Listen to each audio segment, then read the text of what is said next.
La majeure partie de l'eau que nous utilisons et exploitons provient des zones humides. Ces dernières possèdent des avantages économiques considérables, je pense notamment à l'alimentation en eau, aux ressources piscicoles, 2/3 des poissons pêchés dans le monde en dépendent, à l'agriculture également pour l'irrigation des rizières. Elles sont également des puits de carbone et de ressources énergétiques, je pense notamment aux tourbes. Elles offrent en outre des possibilités de loisirs et de tourisme. Toutefois, l'eau est inégalement répartie dans le monde et plus de 700 millions de personnes n'ont pas accès à l'eau potable. En outre, 2,5 milliards de personnes n'ont pas d'assainissement, ce qui a un impact sur la qualité des eaux. De plus, avec l'amélioration des techniques du génie civil et l'artificialisation des sols, certaines zones humides ont été dégradées, voire asséchées. On peut notamment citer l'exemple du pourtour méditerranéen, autour duquel les zones humides ont été asséchées pour éradiquer le paludisme. Monsieur de Sadler, pouvez-vous nous définir ce que recouvre le concept de zone humide ? À différence des milieux forestiers qui nous entourent, qui sont des milieux figés, les zones humides sont des zones dynamiques qui évoluent constamment en fonction d'une série de facteurs abiotiques. La définition qui est retenue par les auteurs de la Convention de Ramsar de 1971 est extrêmement englobante puisqu'on couvre, en vertu de ces définitions, à la fois des zones marines côtières, des zones estuariennes, des zones lacustres comme celle-ci, des zones palustres qui englobent des marais et des marécages, ainsi que des eaux riveraines le long des rivières. Ces zones humides peuvent être temporaires, intermittentes, pérennes. Elles peuvent également être artificielles, voire naturelles. Souvent délaissées, parfois même laissées à l'abandon, les zones humides possèdent pourtant un rôle vital. En a-t-on conscience et quel est-il ? Un des rôles principaux, c'est la lutte contre l'érosion, l'approvisionnement en eau potable, l'épuration des eaux polluées, la production de ressources primaires telles que les ressources conchylicoles ou les ressources piscicoles, voire des ressources ligneuses. Les zones humides sont des écosystèmes extrêmement productifs, nettement plus productifs que les forêts, et elles sont une source de subsistance pour des millions de personnes à travers la planète. J'ai le plaisir d'interviewer ce matin M. De Florenne, conservateur de la réserve naturelle de l'étang de Virel. M. De Florenne, bonjour. Bonjour. Pouvez-vous nous dire deux mots d'abord sur cette réserve naturelle et surtout sur les critères scientifiques qui ont permis de la désigner en tant que telle ? Eh bien, la réserve naturelle de l'étang de Virel a été créée dans les années 1980, au début des années 1980.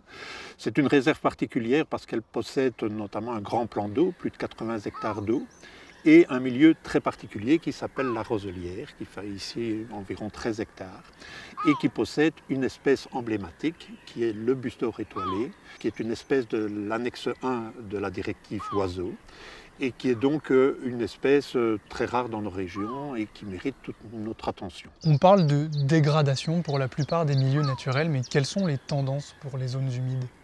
La dégradation est spectaculaire d'après tous les rapports internationaux. Elle est 3 fois plus rapide que pour les milieux forestiers. Depuis 1900, 64 à 71% des zones humides ont disparu au niveau mondial.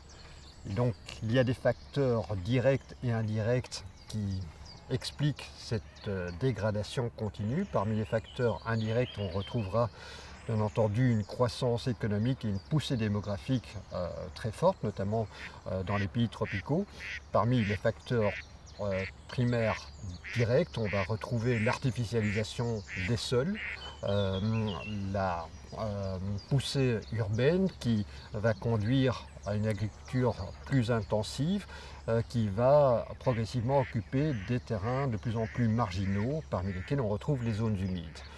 À cela, il faut ajouter une surexploitation des ressources piscicoles, une trop grande pression cynégétique, ainsi que des espèces invasives qu'on retrouve ici notamment avec le ragondin, la loi d'Égypte, la bernache du Canada ou l'écrevisse de Louisiane qui perturbe la richesse d'un tel écosystème.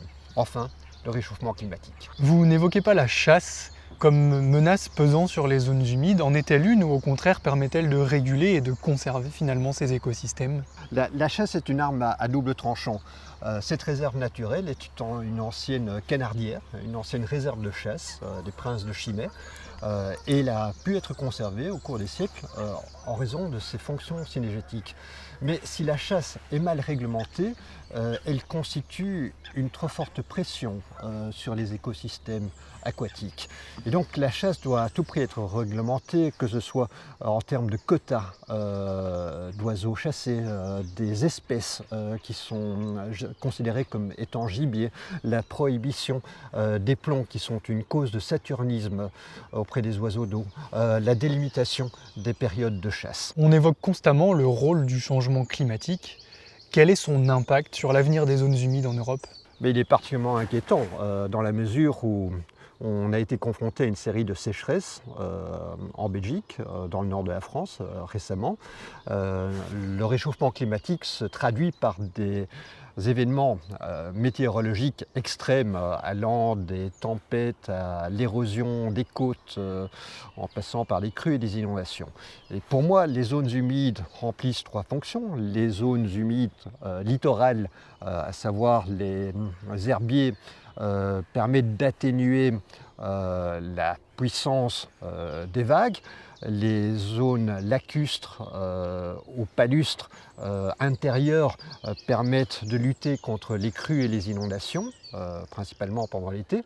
Enfin, les tourbières constituent des puits de carbone considérables. Les scientifiques considèrent qu'un hectare de tourbière en Scandinavie, la première couche, comprend 700 tonnes de CO2. Et donc si ces tourbières viennent à brûler, comme on l'a vu récemment en Russie, elles vont relâcher des gigatonnes de CO2 et accélérer ce phénomène de réchauffement climatique. Les règles de droit international public applicables aux ressources naturelles aquatiques sont extrêmement complexes et on fait face à une certaine dichotomie.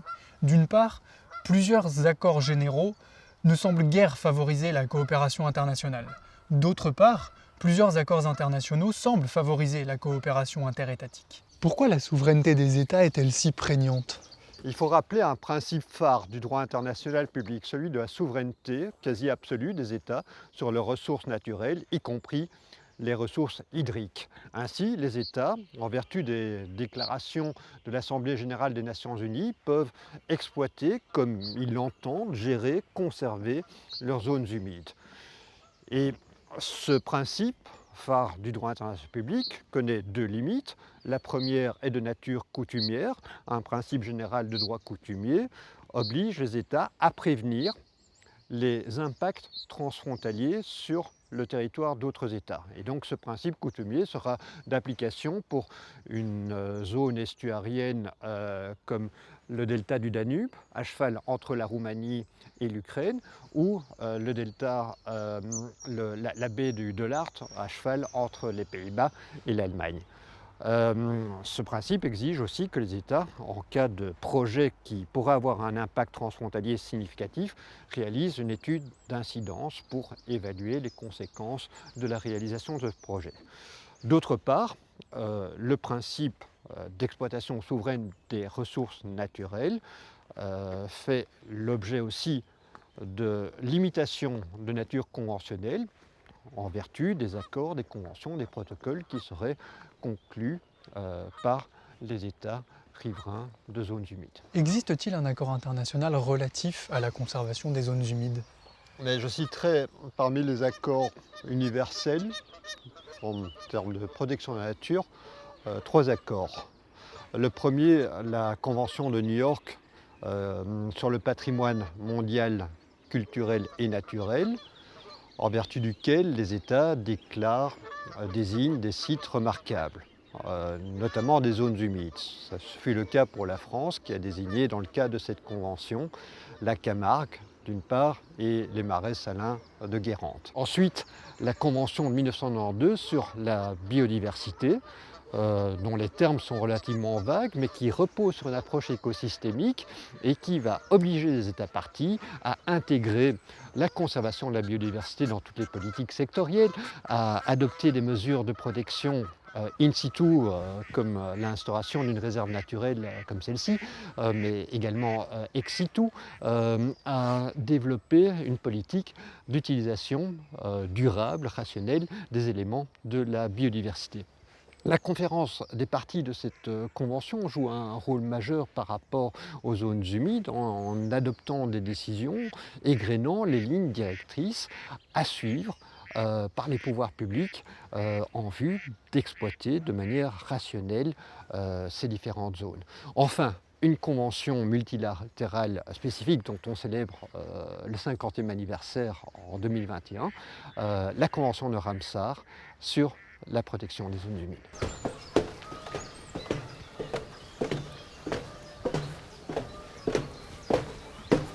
On va aller là.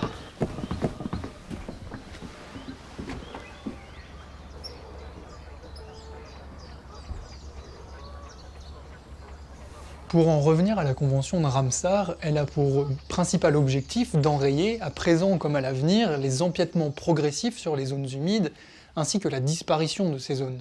Mais quels moyens prévoit-elle exactement pour y parvenir? La convention s'articule autour de 3 axes. Le premier axe tient à l'obligation de garantir une exploitation rationnelle, durable, de l'ensemble des zones humides sur le territoire, indépendamment de leur caractère transfrontalier. Ensuite, le second axe a trait à l'obligation de désigner à tout le moins une zone humide d'intérêt international en vue de garantir sa conservation sur le long terme. Enfin, la coopération internationale est encouragée. Le champ d'application de la convention se limite-t-il aux zones humides transfrontalières? À la différence des conventions de New York et d'Helsinki sur les cours d'eau internationaux et les lacs internationaux, la convention de Ramsar a un champ d'application qui est beaucoup plus large, qui n'est pas limité aux seules zones humides transfrontalières telles que le delta du Danube en Europe. Elle oblige les États à garantir une gestion rationnelle de toutes les zones humides, que ce soit des marécages de faible importance, de faible superficie, tout comme des tourbières de haute montagne. Sur la base de quels critères les États parties désignent-ils les zones humides d'importance internationale? La Convention de Ramsar énonce des critères relativement vagues en rapport avec l'écologie, la botanique, la zoologie, la limnologie, ainsi que l'hydrologie.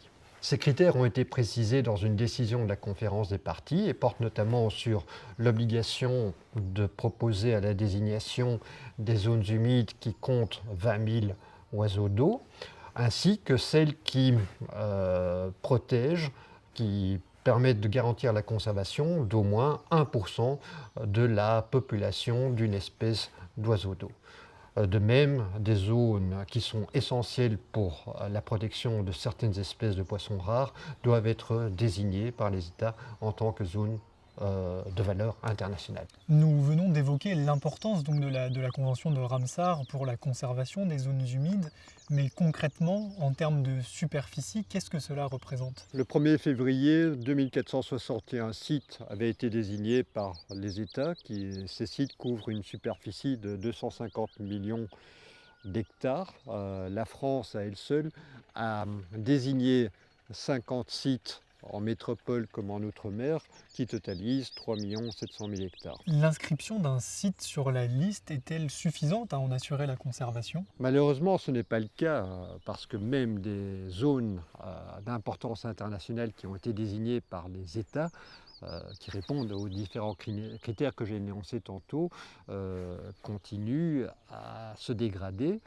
Et cela s'explique sans doute du fait que les États disposent de droits souverains exclusifs reconnus par la Convention quant à la gestion de leurs ressources.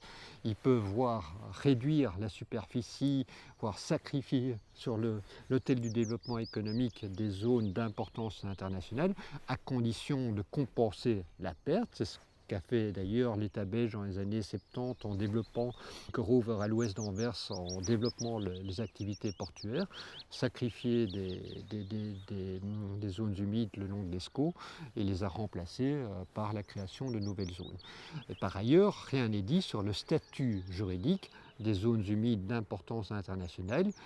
Les États disposent d'un pouvoir discrétionnaire quant aux catégories de zones protégées qu'ils vont établir dans le cadre de la mise en œuvre de la Convention de Ramsar. Pour en venir plus précisément à l'Union européenne, est-elle, en tant qu'organisation internationale, partie à la Convention de Ramsar?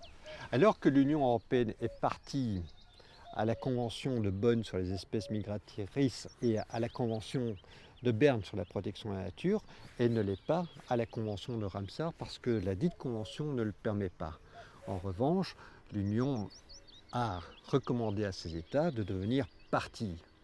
Et les directives de protection de la nature, notamment la directive sur la protection des oiseaux comme la directive sur la protection des habitats, visent à mettre en œuvre les obligations qui sont contenues dans la Convention de Ramsar. Nous venons de l'évoquer, la Convention de Ramsar est donc un accord de portée universelle. La plupart des États membres de l'Union européenne y sont partis, mais pas l'Union européenne en tant qu'organisation internationale.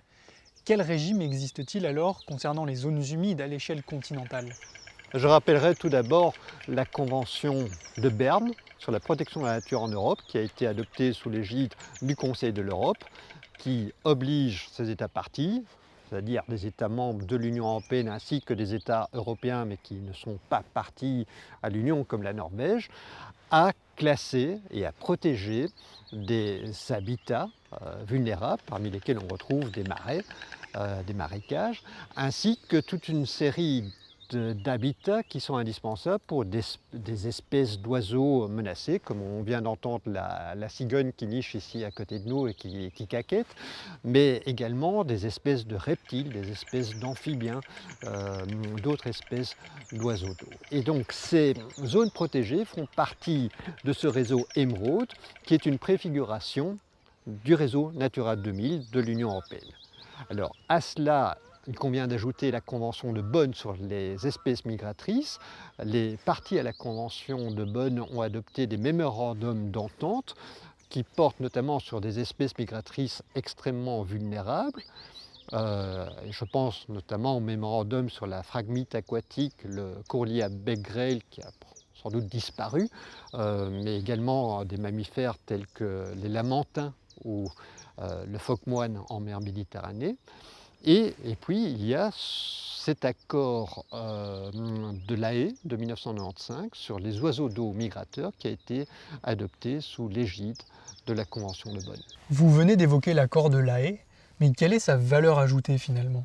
Soyons très simples. Tantôt, je vous ai montré le chevalier guignette, c'est le premier ou le second que j'observe ce printemps. Aussi les bécassines des marais. Ce sont des espèces qui nichent en Scandinavie et qui reviennent sans doute du sud de l'Europe, ou en tout cas pour le chevalier guignette qui a hiverné en Afrique occidentale. Donc pour les oiseaux d'eau migrateurs, ce qui est important, c'est de conserver leur zone de nidification dans l'Arctique ou dans la taïga, leur zone de migration, les algues migratoires ou de nourrissage, comme la réserve naturelle dirigée de Virel, ainsi que les zones d'hivernage qui se situent généralement dans le sud de la Méditerranée ou en Afrique occidentale, voire même en Afrique du Sud. Et donc il y a, par la force des choses, une vision transcontinentale qui préside cet accord de La Haye de 1995. Et donc cet accord a été conclu d'une part par 38 États africains et 44 États d'Eurasie. Donc l'accord est vraiment marqué du sceau d'une solidarité transcontinentale qui me paraît indispensable, puisque si on veut conserver sur le long terme des espèces d'oiseaux d'eau, il convient que tous les États qui se trouvent sur le territoire, sur la répartition de ces espèces, adoptent les mesures idoines en termes de conservation. Je présume que l'accord se limite à réglementer le prélèvement des oiseaux d'eau. Est-ce le cas ? Oui, une partie de l'accord est consacrée à la protection des espèces en tant que telles. Et donc soit des espèces vulnérables comme la cigogne noire, la cigogne blanche, le butard étoilé qui niche dans cette roselière, font l'objet d'une protection intégrale. Les prélèvements sont interdits sauf à des fins scientifiques. Soit les espèces sont plus communes, comme les différentes espèces de canards que nous avons observées tantôt. Celles-ci peuvent faire l'objet d'un prélèvement et à condition que ces prélèvements n'aient pas pour effet de porter atteinte à l'état de conservation favorable de ces espèces. Mais le plus important, bien entendu, c'est de protéger les habitats de ces oiseaux migrateurs. Et donc la Convention appelle les États à adopter des mesures de protection des zones humides en les classant notamment comme réserves naturelles ou parcs nationaux. À cela, il convient d'ajouter que l'accord s'applique à 250 espèces d'oiseaux d'eau migrateurs appartenant à 25 familles différentes. L'Union européenne a progressivement développé, depuis le début des années 70, une politique environnementale en harmonisant, au moyen de directives, de nombreux pans de la matière, y compris en matière de protection de la nature. Nous allons maintenant aborder en quoi les règles communautaires sont susceptibles de contribuer à la protection des zones humides. De la même manière, quelle importance revêtent les zones humides dans la désignation des zones spéciales de conservation de la directive Habitat de 92 ? Alors, vous vous rappelez bien que cette directive de 2009 sur la protection des oiseaux oblige les États membres, les 27 États membres, à désigner, à classer les sites les plus appropriés en nombre et en superficie pour garantir la protection, la conservation des 180 espèces reprises à l'annexe 1. Par ailleurs, la directive oblige aussi les États membres à conserver les habitats d'oiseaux migrateurs les plus importants. Et donc ce site convient parfaitement pour la mise en œuvre de ces directives. C'est pour ça qu'il a été désigné par la région wallonne en tant que zone de protection spéciale, parce que nous avons non seulement des oiseaux migrateurs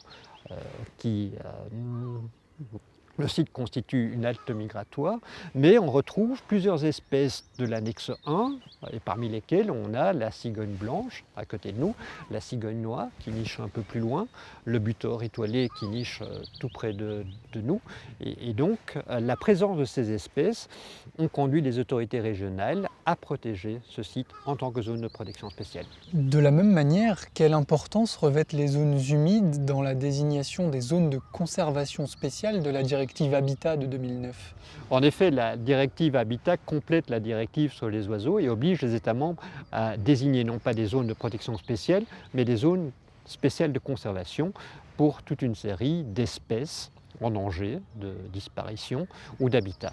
Et donc cette zone a été désignée au regard de différentes composantes des annexes. Je prendrai d'abord l'annexe 1 qui reprend toute une série d'habitats vulnérables ou menacés. Et près d'un tiers de ces habitats ont une composante humide dominante. Et donc ici, nous nous trouvons en face d'un habitat spécifique qui sont des eaux dormantes, ce qui a justifié notamment la désignation de ce site au titre de la directive Habitat. Quels critères, finalement, qu'ils soient environnementaux, politiques ou scientifiques, ont justifié la désignation de cette zone comme une zone d'habitat prioritaire au nom de la directive Habitat de 92 ? On est effectivement ici sur une forêt alluviale composée particulièrement d'aulnes glutineux.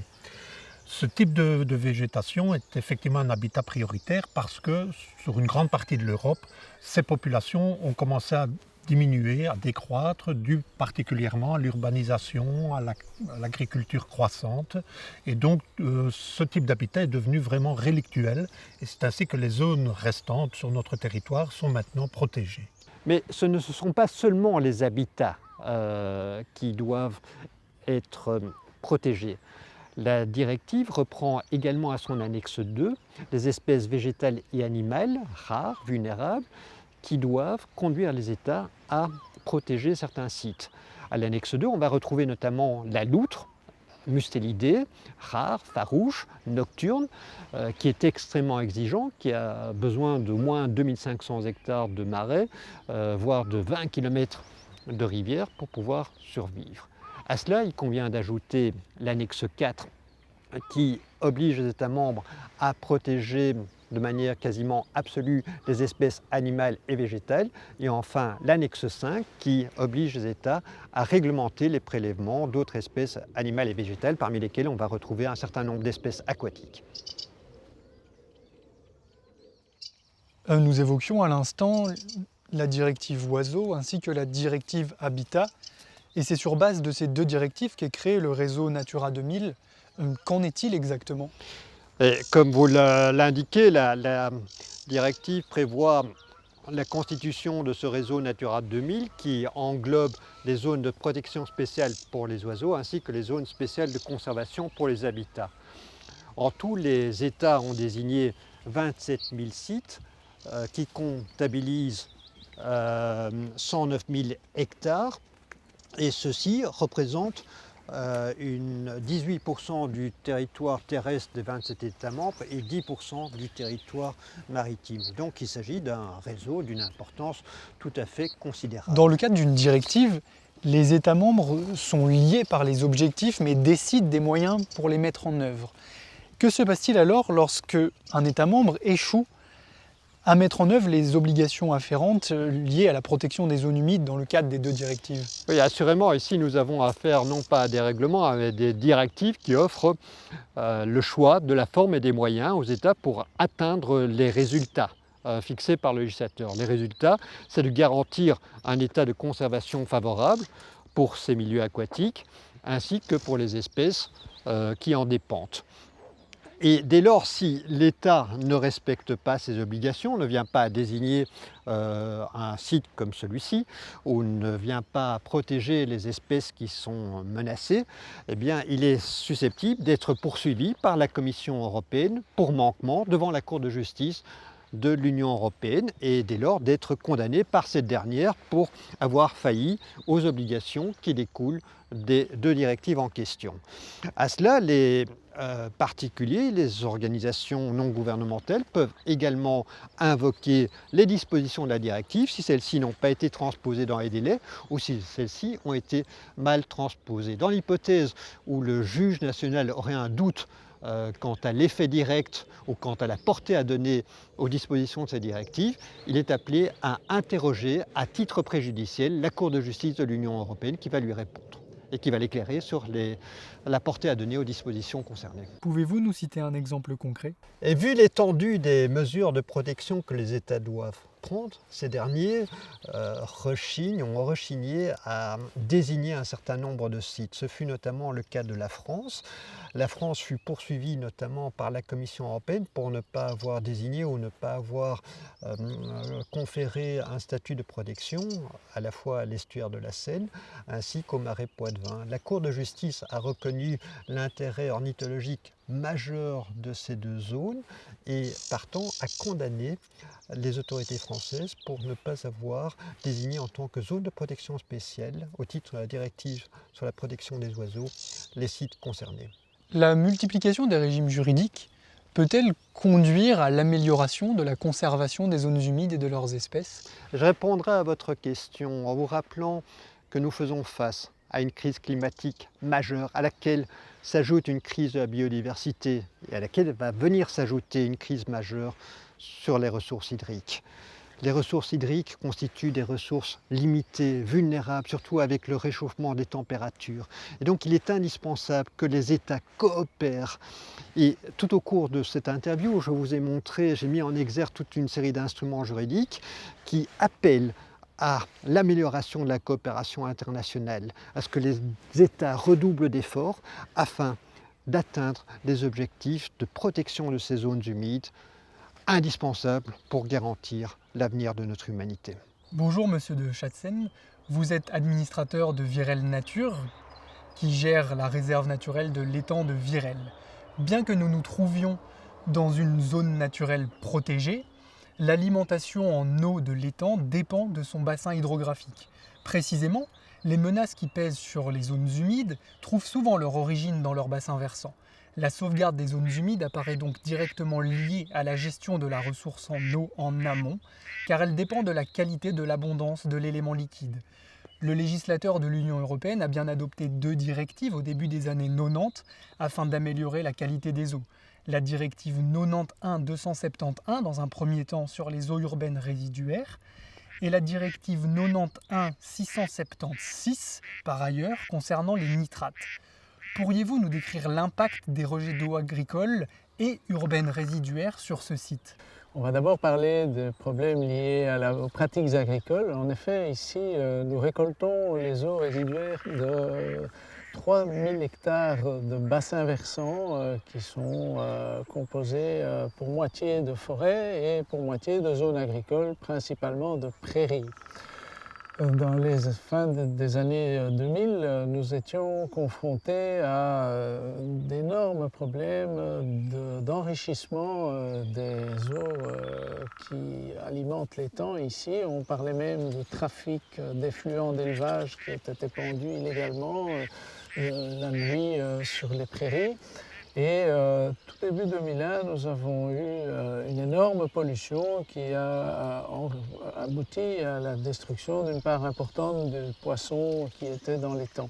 À notre initiative, on a lancé une charte d'étang qui essayait d'avoir comme partenaires les agriculteurs, les exploitants, les éleveurs, ainsi que les autorités, de manière à leur faire prendre conscience de l'importance d'une bonne gestion de leurs pratiques pour éviter ces excès et ces problèmes de pollution de notre étang.